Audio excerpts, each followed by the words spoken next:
Shabbat Shalom. There seems to be a great deal of malleability, to be as polite as possible, over the word Zionist or Zionism.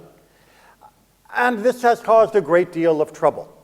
That is to say, if you look back over the last almost year and a half since the war in Gaza began with the massacre on October 7th, there have been many who have become even more vocal than they were before in trying to define the term Zionist as they will. That is to say, they have their own definition, and it's not a nice one. It's not a pretty one. I mean, yes, back in the 70s, the UN, in one of its more enlightened moments, decided to define Zionism as racism. Not true.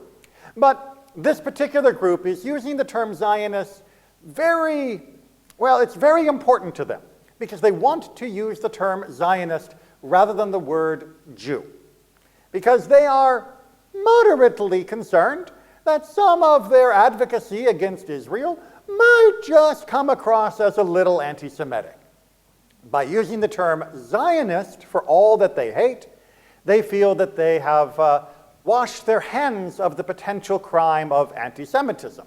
After all, not every Jew is a Zionist. So therefore, if they are anti-Zionist, you can't accuse them of being anti-Jewish or anti-Semitic. They're only against the bad ones, not against all of them. All right. We're not going to go into their definition of Zionism because it changes with whichever grievance they decide to highlight at any particular moment, and it doesn't need more airtime than it's already been given. But I do want to say they are kind of right that not every Jew is a Zionist. We, here at Temple Israel, and we, most affiliated American Jews, may take it as almost a given that every Jew is a Zionist, but historically speaking, and even currently speaking, that is not entirely true. Zionism, when it began in the 1800s, was not a popular movement. When Zionism got going, under the leadership of Theodor Herzl and many of the other greats of the late 1800s, most Jews throughout Europe, which is where Zionism was born, looked at it and said, no thanks. Because what was Theodor Herzl's and the rest of the early Zionists' basic idea? Just in a nutshell, what were they all about? Return to the land, right? It could even fit on a bumper sticker, right? Let's go back to the land. The land, of course, being the land of Israel, at the time under the Ottoman Empire's control. Why would other Jews not be happy about this idea? I mean, what's wrong with the idea of being back in the land? There were already Jews living in Israel. Why not add a few more? What could go wrong? What's that? Well, in the early days, the later militancy was not perfectly clear as what was coming, although there were definitely many who believed that this would end up in violent conflict, unfortunately. But that actually wasn't the main reason not to go. After all, life in 1800s Europe was not exactly a picnic either. And even for well-assimilated Jews, such as Dreyfus, it turned out that anti-Semitism could still get you nailed to the wall even when you were totally innocent of wrongdoing. So Europe wasn't exactly the safe option at the time compared to going to the middle of nowhere, which is what Israel felt like during the late days of the Ottoman Empire. Now, there were two main reasons. Oh, yes, the historian there. So for many, the opportunity to go to the U.S. seemed much more attractive. After all, the U.S. was not the middle of nowhere. The U.S. had a reputation for taking in just about everybody, although by the late 1800s, that was already beginning to change, as we talked about a few weeks ago with the ever more racist and restrictive immigration policies of that time period. And no, that is not a judgment. That is what they wrote into the law, that it was to preserve the racial character of America. So the U.S. seemed a little bit better. It was built up. It wasn't in the middle of nowhere. Many families had already gone there, so you could know people. There was a more established Jewish community. But that was not the reason that people opposed Zionism back in the 1800s. Yes? Well, early Zionism was a secular movement, and religious Jews had a problem. Well, I'm going to just modify that a little bit. Early Zionism as a secular movement, and religious Jews had a problem with that. Early Zionism was dedicated to a political ideal rather than a particular religious goal, and some among the Orthodox had a particular problem with that on religious grounds, on their interpretation of religious grounds. In particular, many of those that were part of the nascent Orthodox movements, remembering Orthodoxy only began in the 1800s as well, despite what they may claim, believed that it was wrong to organize politically to return to the land. That based off their interpretation of a section of a Jewish passage, a Aggadic passage, a homiletic passage saying that we will be loyal subjects of other countries will treat us well, and therefore we will not go back as a group to the land of Israel, so-called three oaths, that Jews were bound not to go back to Israel until the days of the Messiah. And since that had not happened, we were not allowed to go back as a group. Individually, yes. As a group, no. Now, where that cutoff line is never gets clearly delineated within the screeds against early Zionists by the Orthodox, because fundamentally they believed that any state that might be built on the land of Israel that was not established by the Messiah of their picking would be illegitimate. They were already entrenched in a battle against the Reform movement, and the idea that there would be another, God forbid, Jewish group in Israel of all places, establishing a different vision of Judaism than the one that they felt they were protecting, was a complete anathema. And therefore, the Orthodox were implacably opposed to Zionism all the way up until the middle of the 20th century, when it began to look like it was working. And then you got many more Orthodox on board, especially after 1967, when it became an even more attractive option. On the other end of the spectrum, those Reform Jews that I mentioned, in the 1800s, they also were dead set against Zionism, because they had made a bargain with Western Europe, which was, we'll fit in and renounce all claims that we are a distinct nation, a group of people. Instead, we are just individuals who happen to express our spirituality through Jewish Torah, prayers, stuff. But really, we're just like you. The same way that a Catholic can have a Protestant neighbor and not attack them, except all over the place, but ideally not attack them, we'll just fit into that same range of European acceptance of different religious modes of worship. But to do so, we understand that you're uncomfortable with us pining for a return to Israel, so we will jettison that element. We will jettison our belief that the Jews will ever return to Israel. We'll jettison our belief in a Messiah at all. We are good members of Germany, France, Belgium, England, wherever it might be. Any claims that we are part of an aspiration for a return that's what other Jews used to believe. We are modern Reform, and therefore we don't. I should point out that the current Reform movement in 2025 has completely turned away from those ideals of the early 1800s. And in fact, the current Reform movement does believe that there should be a land of Israel, a state of Israel, that it should be supported. They may have disagreements about exactly what it looks like, but they are not anti-Zionist the way the early Reform movement was. Okay. So if you had two major groups, the early Reform movement and the early Orthodox movement, absolutely opposed to Zionism, who was getting on board? Well, as you mentioned, people who were in neither of those camps religiously, but who did believe that the Jews needed a place, that believed the rhetoric about the rights of self-determination that had been going around Europe now for a couple hundred years, and also believed that despite the promises that some European people and countries were making about acceptance and tolerance for Jews, that ultimately things weren't going to always be stable and secure in Europe. And the history simply indicated that eventually this is going to go rotten again, because eventually it always does, and we need our own place. And the only place we have a legitimate right to be would be Israel, because that is the only land that was once the home of our nation, and therefore we should work to make it the home of our nation again. Okay, so that is the early Zionist ideal. We want to make Israel a land where Jews of all types from all over the world will be able to go, to resettle, to rebuild, and to live as a free, independent people. Everybody's on the same page now, right? Not exactly the kind of stuff you hear the campus protesters calling us when they use the word Zionist, but you know, maybe they need a little more history class. But that's not the most recent definition of Zionism, because if you notice, we did that.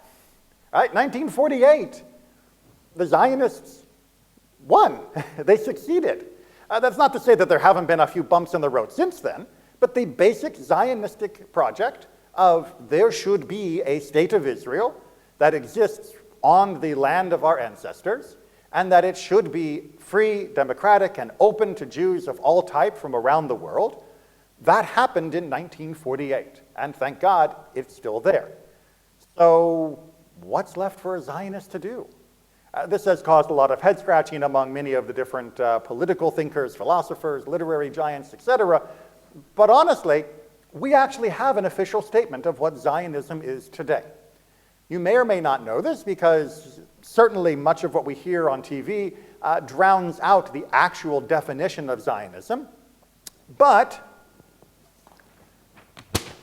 in 1968, we had our most recent update of the Zionist ideals.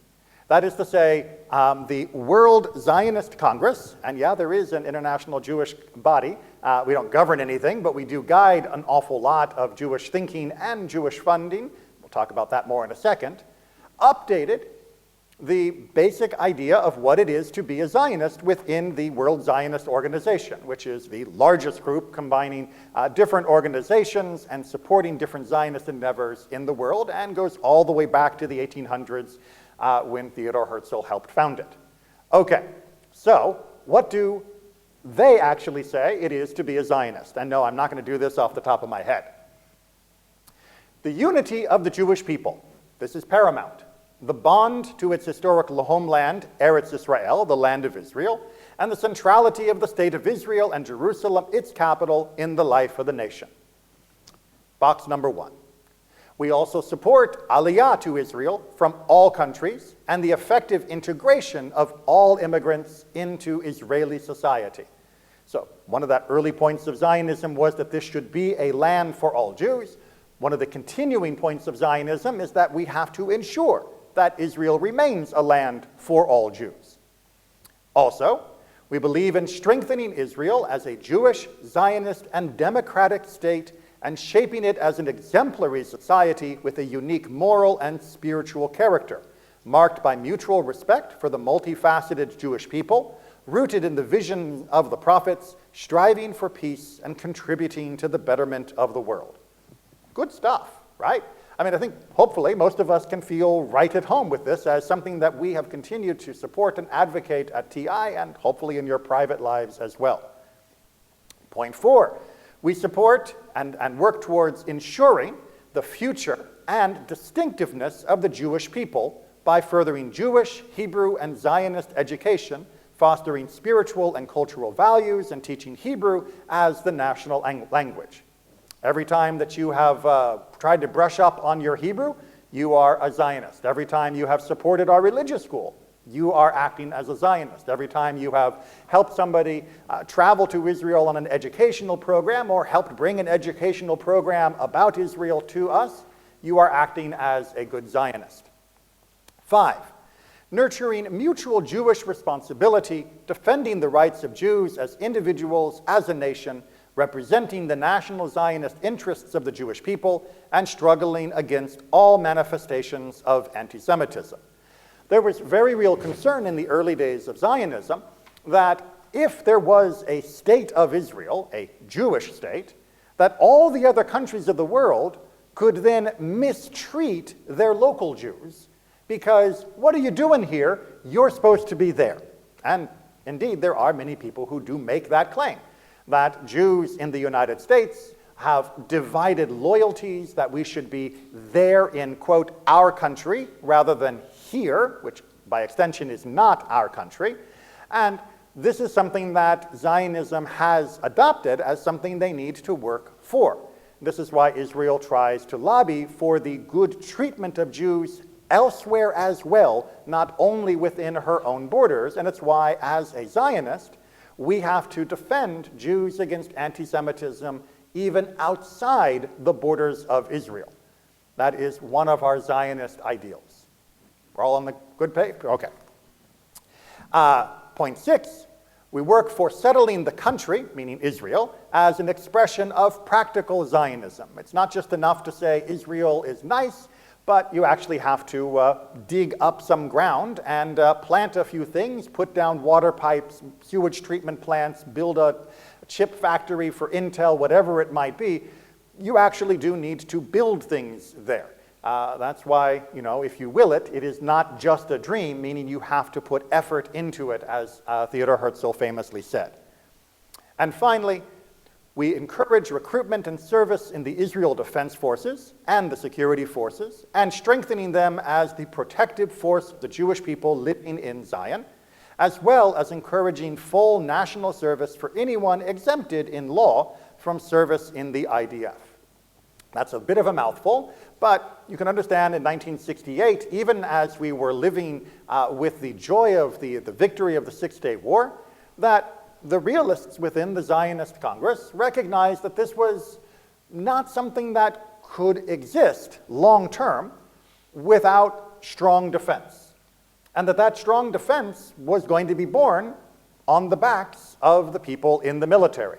And therefore, Zionists, both those who live in Israel as well as those of us who do not live in Israel, have an obligation to support the IDF, to make sure that they can continue to defend Israel to the fullest extent possible, or else what we have achieved will go away. And along with that comes a commitment that that burden should be shared as much as possible. Those of us outside of Israel may not be able to serve directly in her military, but we can not only advocate for support of the IDF with our own local politicians, but we can also support the IDF directly through Friends of the IDF, through the Lone Soldier programs, and other types of support that help make life in the IDF easier for those that are serving. And we can try to ensure that that burden is shared universally in Israel as well. And this is a major point of contention in contemporary Israeli society, where a large portion of the Orthodox world, particularly what's known as Haredim, as there are many Orthodox who are serving in the military, but the more stereotypical black hat style of Orthodox person does usually not serve within the IDF, nor take national service of some other form to support Israel in its needs. This is a major point of modern contention, and well, we're still seeing day to day the wrangling over this in the current government, so keep your eyes for what may happen over the next few weeks, whether it will unconstitutionally be continued to allow them to be exempted completely, or whether that will change and the government falls. We don't know. And anyone who thinks they can predict Israeli politics better be a prophet, because you're probably going to get it wrong. All right, so those are the main points of Zionism. You can look it up, the Jerusalem Program, 1968, if you want to review it before the test, because the test is constant of whether or not we're actually going to act as Zionists. And I do strongly advocate for acting as Zionists. Now, you'll know that being a Zionist doesn't mean you support a particular political party. It doesn't mean you support a particular political candidate, neither here in the US nor in Israel as well. You can vote for Likud and be a Zionist. You could vote for Likud and maybe not be a Zionist, but you're doing it for some other reasons. And likewise, any other group within Israel that you believe is the best version of what you want to see. But looking around the room, most of you here probably are not going to vote in the Knesset elections in Israel. But that doesn't mean you don't get to have a say. Hopefully when you came in, one of our erstwhile greeters gave you either the little bookmark version or the card version of something that's talking about merkaz and voting and something like that. And, they could have put a little bit more on the card and a little bit less of other things, but they didn't ask me as an editorial advice. We are currently in the midst, all the way up until May 4th, of the World Zionist Congress election. Now, the World Zionist Congress election, which was started all the way back in the 1800s, has convened every so often. The number of years changes. We're right now at about a 5-year cycle. Convenes to make policy decisions that will affect $5 billion or more worth of funding to various Zionist organizations, as well as to make strong recommendations about policy within Israel and within the global Zionist community. And your vote counts.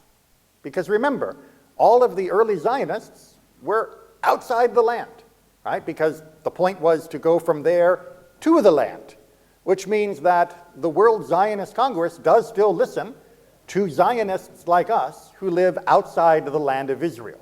Just as we have an obligation towards Israel, the World Zionist Organization recognizes they have an obligation to involve us in the decision-making of Zionism, which is distinct from Israeli day-to-day politics. Everybody following me here so far? All right, so you're not getting to vote in the Knesset. I'm sorry, you don't get to do that. You want to make Aliyah, become a citizen of Israel? Great, no problem, then you can vote. But if you're not there, this is a way to influence policy. And we at the conservative movement, we are one of the participants in this election. Our group is known as Merkaz. It is generally referred to as a centrist group because we basically believe in what I just read, that Israel is a country that needs to be defended. Israel is a country that needs to be open to Jews of all type. Israel is a country that needs to be democratic. Israel is a country that needs to support Jews of all types within her borders. And over the last 5 years, since the last Congress election, we have been an essential element of the coalition that has blocked time and time again more than a score of different legislations that would have changed all of those points. Because there are people in the World Zionist Congress who would like to change the definition of who is allowed to make Aliyah. They want to make a change of definitions of who is allowed to be recognized as a Jew in Israel. They want to make changes of definitions of what Israel should do to allow new people in who do or do not get to vote, of what sort of freedoms people have within the land of Israel to worship, to pray, to get married, to be buried according to their own Jewish traditions, and not only those of a particular subset of Judaism. These are all real, salient matters that involve each one of us. If you wish to be able to think of someday your children going to Israel and living as free Jews, you have to vote. Because that is not guaranteed by inertia. That is only guaranteed by activism. Now, you know me. I'm always telling you to advocate, to tell people about Israel, to support Zionism, telling you to support with your money as well as your mouth all that Israel tries to do. Well, this is something you can do that actually makes a policy difference above and beyond anything else that you do, and you don't get to do it very often. We in the conservative movement are part of the only religious movement that has supported Israel as a concept since the beginning of our movement. Let's make sure you understand that. The conservative movement, the United Synagogues of Conservative Judaism, the Rabbinical Assembly, all of us in our entire umbrella organization, are the only organization that is religiously affiliated, that has supported Zionism since the beginning of our movement more than 100 years ago.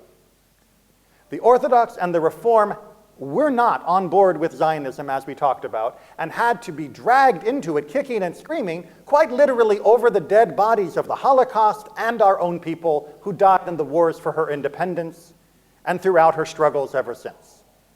It is only the conservative movement that has stood up and said, Israel deserves to exist as a free nation, and that Israel deserves to exist as a nation where all Jews can be free. Not just our Jews, not just our version of Judaism, not just that they have to come and placate us when they need a life cycle event and pretend to jump through our hoops, but no, all Jews, in the Judaism of their choice, deserve to live freely in Israel. This has been our position since the early 1900s, and it remains our position in 2025. And we have been the most consistent and vocal advocate for the true equality of all Jews in Israel. Now, there are issues coming up that this is going to make a fundamental difference on, not just for our advocacy for full service in the IDF, which the IDF needs every able-bodied person possible, as was discovered after October 7th. It is horribly short-staffed for prolonged conflict, and it needs more people within its ranks, and those people are there. They are just choosing not to serve, and politics has not gotten around to doing it. But also, there is a growing divide, a feeling of distance between American Jews and Israeli Jews. That we don't care about Israel, and they don't care about us. The conservative movement has worked and will continue to work to bridge that gap, to explain to Israel what it is like to be an American Jew, and to be Jews in Latin America and Europe, where the conservative movement also has many members, as well as listen to the Israelis of what it is like to be them. That we should share that means of communication so that both sides understand what is involved in living both in and outside of the land of Israel. But most importantly, we are going to continue to advocate that all of us actually count. That any one of us who wish to could make Aliyah and not be put through the bureaucratic ringer, not be asked to produce more and more reams of documentation, some of which can never be found because of the loss of the Shoah, and some of which, even when produced, will be sent back as insufficient again and again, because the bureaucratic wall doesn't want to allow Jews like us there. And all the more so, as we watch the events of the Ukraine unfold, as we watch Iran and other Middle Eastern countries continue to topple and shake, we have to be concerned about Jews who wish to flee those war zones, not being able to find a home in the land of Israel, the very purpose for which Israel was built, that they may be turned away at her gates, or perhaps allowed in, as many of the Russians were, after the fall of the Soviet Union, but be denied a recognition of their Jewishness and their Jewish status, to be turned into fundamentally second-class citizens within the country that had promised to accept them and bring them in. The Merkaz group, the Merkaz slate, has fought every single year in order to prevent this. And every single year it comes up again. There are louder and louder voices who wish to pervert the original Zionist ideal of Israel as a land for all of us into being only a land for some of us. And that is something we cannot allow to happen. And this is one of the few ways, barring going to Israel, making Aliyah, becoming a citizen, and advocating on the front lines, this is one of the only ways that our voice can be heard powerfully, tangibly, in a way that will have concrete impact, not merely advocacy. And it only costs you $5. That's the registration fee to help make the whole voting system work. That's it. All the information is laid out on the card of how to do it. You scan the thing at the bottom, you can go to the website. It takes you about 2 minutes. And you will make a difference. And if you don't, now don't be surprised if Israel ends up over the next few years looking differently than you would like. It may do anyway. It's not a magic bullet. Voting never is. but you will have at least made that effort. And honestly, if you are truly a Zionist, if you truly support Israel, if you support all of those principles that I listed from the Jerusalem program of '68, is it not worth 2 minutes and $5 to try and help Israel to continue to live in the vision of Zionism that was begun 150 years ago? Israel seemed like an impossibility, but our people made it real.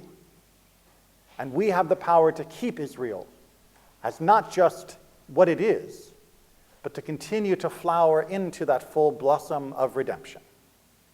Shabbat Shalom.